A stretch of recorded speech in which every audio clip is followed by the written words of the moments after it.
Auxiliary verb দ্বারা question করলে yes no দ্বারা উত্তর দেওয়া যায়, কিন্তু এর পিছনে সপক্ষে এবং বিপক্ষে যুক্তি দিতে হবে। যদি যুক্তি দিতে না পারেন তো এইরকম হয়ে যাবে ভাইয়া, আপনি অনেক বিপদে পড়ে যাবেন, দুই দিকেই বিপদ, উভয় সংকটে পড়ে যাবেন। যেমন যদি কেউ প্রশ্ন করেন ভাইয়া আপনি কি নিয়মিত বউ পিটান, যদি বলেন ইয়েস, তাহলে কেন পিটান, কারণ দিতে হবে।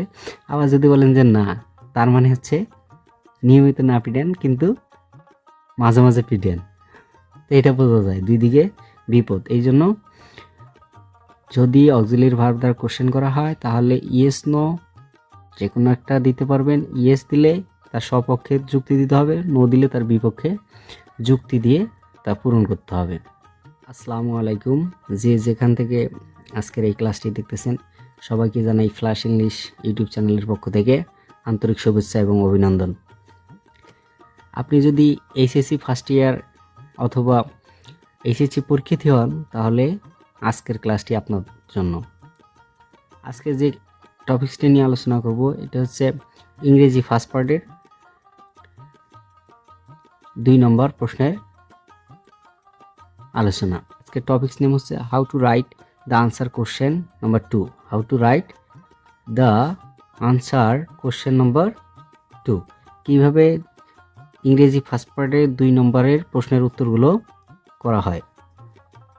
এই 2 নম্বরের উত্তরগুলো যেভাবে আমরা করব এর সেরা ট্রিক্সগুলো নিয়ে আলোচনা করব। SSC English first paper how to write the answer question number 2। দেখেন কোশ্চেন কিভাবে আসবে, আমরা উত্তর কিভাবে করব। কোশ্চেন কিভাবে আসবে এবং আমরা উত্তরগুলো কিভাবে করব। দেখো, প্রশ্নটি যে টেন্সে থাকবে, কথা হলো কোশ্চেনের প্রশ্নটি যে টেন্সে থাকবে উত্তর সেই টেন্সে হবে। প্রশ্নটি যে টেন্সে করা হবে ঠিক উত্তরটি ওই একই টেন্সে করতে হবে। আবার হচ্ছে প্রশ্নে ইউ থাকলে, প্রশ্নে যদি কি থাকে ইউ থাকে তাহলে উত্তরে আই অথবা উই নিতে হবে, আই অথবা উই নিতে হবে। প্রশ্ন যদি অক্সিলিয়ারি ভার্ব দিয়ে করা হয় তাহলে উত্তরে ইয়েস অথবা নো দ্বারা করতে পারবেন, কিন্তু তা ইয়েস বললে তার সপক্ষে যুক্তি দিতে হবে এবং নো বললে তার বিপক্ষে যুক্তি দিতে হবে। কেন ইয়েস হলো, কেন নো হলো। ভাই এই ধরনের একটা কথা আছে, যদি কেউ আপনাকে জিজ্ঞাসা করে যে ভাইয়া আপনি কি নিয়মিত বউ পিটান, যদি বলেন ইয়েস তবুও বিপদে পড়বেন, যদি বলেন নো তবুও বিপদে পড়বেন। যদি বলেন ইয়েস তাহলে কেন পিটান নিয়মিত, আর যদি বলেন পিটাই না, নো, তাহলে কেন পিটান না, মানে নিয়মিত পিটান না, তার মানে হচ্ছে মাঝে মাঝে পিটান। তো এরকম যদি ইয়েস নো দ্বারা প্রশ্নের উত্তর করেন তাহলে কি করতে হবে, সপক্ষে এবং বিপক্ষে যুক্তি দিতে হবে। তারপর হচ্ছে হোয়াই দ্বারা যদি প্রশ্ন করা হয়, হোয়াই দ্বারা প্রশ্ন করলে এটা দ্বারা কারণ বোঝায়, এটা দ্বারা কি বোঝায়, কারণ বোঝায়। তাহলে এটার উত্তর আমরা 3 ভাবে করতে পারি, আরও বিভিন্ন রকমভাবে করা যায়। আমি 3টি লিখে রেখেছি, দেখো। হোয়াই দ্বারা প্রশ্ন করলে কি করা যায়, 3 ভাবে উত্তর করা যায়। একটা হচ্ছে বিকজ, একটা হচ্ছে 2 + V1, একটা হচ্ছে 4 + ভার্বের সাথে আইএনজি। তো হোয়াই দ্বারা প্রশ্ন করলে এই 3টি দ্বারা উত্তর করা যায়। এই 3টি থাকবে মাঝখানে, কোথায় থাকবে, মাঝখানে। এই বিকজ 2 + ভার্বের প্রেজেন্ট ফর্ম, 4 + ভার্বের সাথে আইএনজি, এর আগে যে বাক্যটা থাকবে এই বাক্যটা হচ্ছে ফলাফল। এই বাক্যটা কি, ফলাফল। এবং এর পরে যে অংশটা হবে এই অংশটাতে হচ্ছে কারণ উল্লেখ থাকবে। কি উল্লেখ থাকবে, কারণ উল্লেখ থাকবে। এভাবে উত্তর করতে হবে। এরপর হচ্ছে হাউ দ্বারা যদি প্রশ্ন করে তাহলে কি করতে হবে, এটা দ্বারা যদি কিভাবে বোঝায়, এই হাউ দ্বারা প্রশ্ন করলে কিভাবে বোঝালে, হাউ দ্বারা প্রশ্ন করলে কিভাবে বোঝালে অ্যাডজেক্টিভের সাথে এলওয়াই যুক্ত করে উত্তর দেওয়া যায়, অথবা বাই প্লাস ভার্বের সাথে আইএনজি দ্বারা উত্তর দেওয়া যায়। এরপরে who, what, which, auxiliary verb plus main verb plus extension question চিহ্ন যদি সাবজেক্ট জানতে চাওয়া হয়, এগুলো ওই যে হু, হোয়াট, হুইচ, এগুলো দ্বারা যদি সাবজেক্ট জানতে চাওয়া হয় তাহলে উত্তর হবে সরাসরি subject, auxiliary verb, main verb এবং অবজেক্ট দ্বারা উত্তর করতে হবে।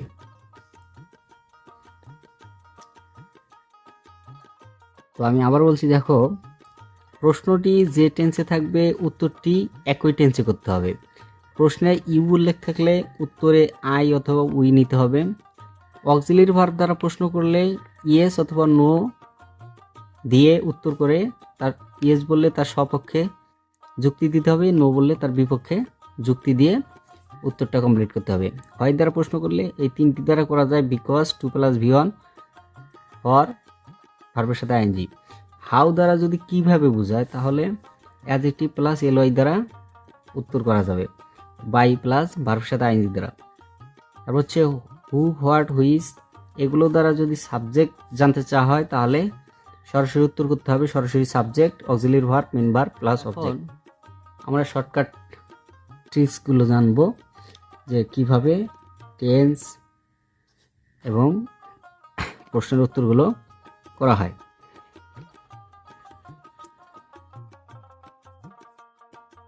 এখানে দেখো ডাব্লিউএইচ ওয়ার্ড দ্বারা যদি প্রশ্ন করে, তা 2 নম্বরে হচ্ছে ফার্স্ট পার্টের 2 নম্বরে বেশিরভাগ প্রশ্নগুলো হবে ডাব্লিউএইচ ওয়ার্ড দ্বারা। বেশিরভাগ প্রশ্নগুলো হবে কি দ্বারা? ডাব্লিউএইচ ওয়ার্ড দ্বারা। ডাব্লিউএইচ ওয়ার্ডগুলো কি কি? What, when, who, why, which, how, এগুলো হচ্ছে ডাব্লিউএইচ ওয়ার্ড। এগুলো দ্বারা বেশিরভাগ প্রশ্নগুলো করা হবে। তো ডাব্লিউএইচ ওয়ার্ডের সাথে, এখন দেখো ডাব্লিউএইচ ওয়ার্ডের সাথে ডু, ডাজ, ডিড থাকলে, যদি কোনো ডাব্লিউএইচ ওয়ার্ডের সাথে ডু, ডাজ, ডিড দিয়ে প্রশ্ন হয় তাহলে এই ডাব্লিউএইচ ওয়ার্ড সহ do, does, did, WH word সহ ডু, ডাজ, ডিড এগুলো উঠে যাবে। এগুলো কি হয়ে যাবে? উঠে যাবে। তাহলে ডাব্লিউএইচ ওয়ার্ডের সাথে যদি ডু, ডাজ, ডিড থাকে প্রশ্নের সময় তাহলে কি হবে? ডাব্লিউএইচ ওয়ার্ড সহ ডু, ডাজ, ডিড এগুলো উঠে যাবে।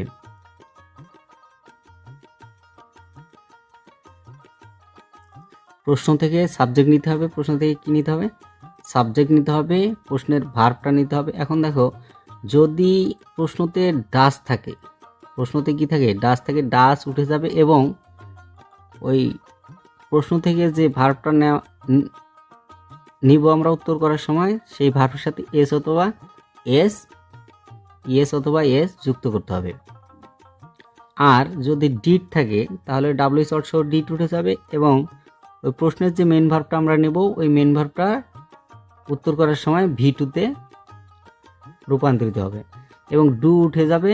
ডু থাকলে নো সেন্স, ভার্বের পরিবর্তন নাই, ডুটা শুধু উঠে যাবে, ডু সহ ডাব্লিউএইচ ওয়ার্ড উঠে যাবে এবং আর মেন ভার্বের যে প্রশ্নের যে মেন ভার্বটা নেওয়া লাগবে সেই ভার্বের কোনো পরিবর্তন হবে না। বিশেষ দ্রষ্টব্য হচ্ছে প্রশ্ন থেকে subject plus verb plus object নিতে হবে। তাহলে প্রশ্ন থেকে কি নিতে হবে? সাবজেক্ট নিতে হবে, ভার্ব নিতে হবে, অবজেক্ট নিতে হবে, বাকি সব প্যাসেজ থেকে নিতে হবে। বাকি সব কোথা থেকে নিতে হবে? প্যাসেজ থেকে নিতে হবে। দেখো have, has, had, have, has, had এগুলো have, has, had. Have, has হচ্ছে প্রেজেন্ট পারফেক্ট টেন্স, হ্যাড হচ্ছে পাস্ট পারফেক্ট টেন্স। আবার দেখো ক্যান, কুড, এই যে ক্যান, উইল, মে এগুলো হচ্ছে প্রেজেন্ট টেন্স, কুড, উড, মাইট এগুলো হচ্ছে পাস্ট টেন্স। অ্যাম, ইজ, আর হচ্ছে প্রেজেন্ট টেন্স, ওয়াজ, আর হচ্ছে পাস্ট টেন্স। এগুলো জানতে হবে। উত্তর প্রশ্নটা ঠিক যেই টেন্সে করা থাকবে উত্তরটা ঠিক ওই টেন্সেই এখন দেখো করতে হবে। আমি কিছু নমুনা প্রশ্ন তোমাদের জন্য দিয়ে রেখেছি। দেখো কোশ্চেন হচ্ছে, how does education help a child to develop critical insight? এটা হচ্ছে এইচএসসির যে এডুকেশনের একটা অধ্যায় আছে, এডুকেশনের অধ্যায় থেকে প্রশ্নটা নেওয়া হয়েছে। দেখো how does education help a child to develop critical insight. দেখো আমি কি বলছিলাম, যদি হাউ দ্বারা প্রশ্ন করি, যদি হাউ দ্বারা প্রশ্ন করি তাহলে বাই প্লাস ভার্বের সাথে আইএনজি অথবা অ্যাডজেক্টিভ সাথে এলওয়াই দিয়ে উত্তর করা যাবে। এখন দেখো এখানে প্রশ্ন করা হয়েছে হাউ দিয়ে, তাহলে আমরা উত্তর করব কিভাবে? বাই প্লাস ভার্বের সাথে আইএনজি দিয়ে অথবা এলওয়াই দিয়ে। এখন দেখো আরেকটা কথা বলা ছিল যে ডাব্লিউএস ওয়ার্ডের সাথে ডু ডাস এগুলো থাকলে ডাব্লিউএস ওয়ার্ড সহ এগুলো উঠে যাবে।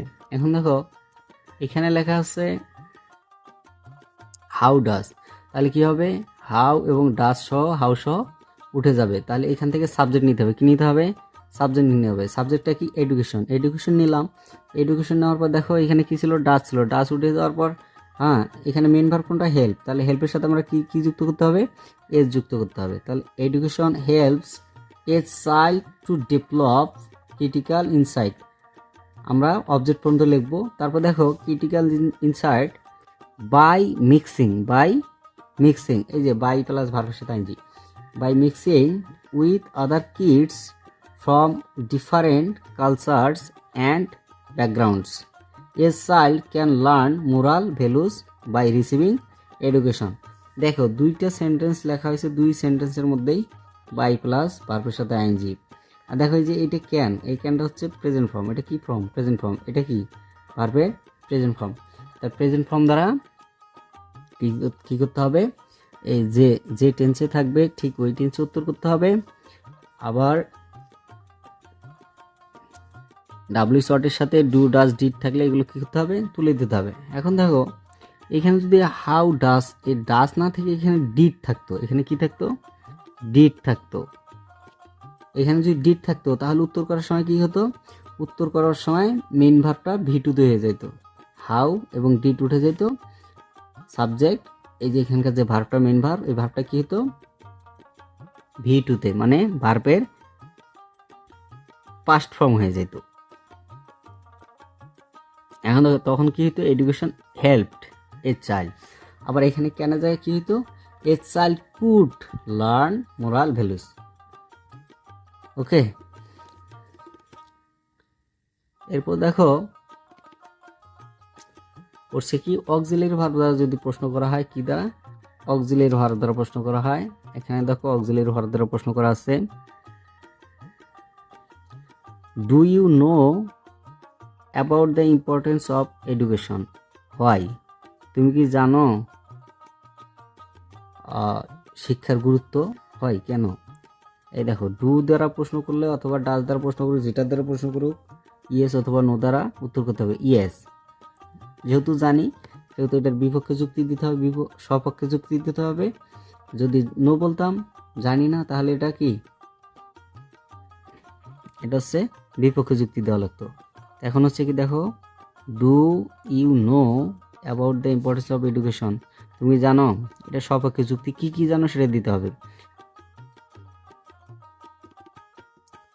Yes I know about the importance of education because it gives us knowledge about right or wrong. এইভাবে প্রশ্নগুলোর উত্তর করতে হবে। দেখে দেখে প্যাজেজ থেকে সুন্দর করে বের করে উত্তরগুলো করতে হবে। আমাদের অ্যালার্ট থাকতে হবে। 1 নম্বরে অ্যালার্ট থাকতে হবে আমরা যেন টেন্সের ভুল না করি। টেন্সের ভুল করা যাবে না 1 নম্বর। 2 নম্বরে হচ্ছে প্রশ্ন যে টেন্সে করতে হবে সেই টেন্সে, যে টেন্সে করবে সেই টেন্সে উত্তর করতে হবে। আর এখানে যেহেতু 2 মার্কস করে দেওয়া,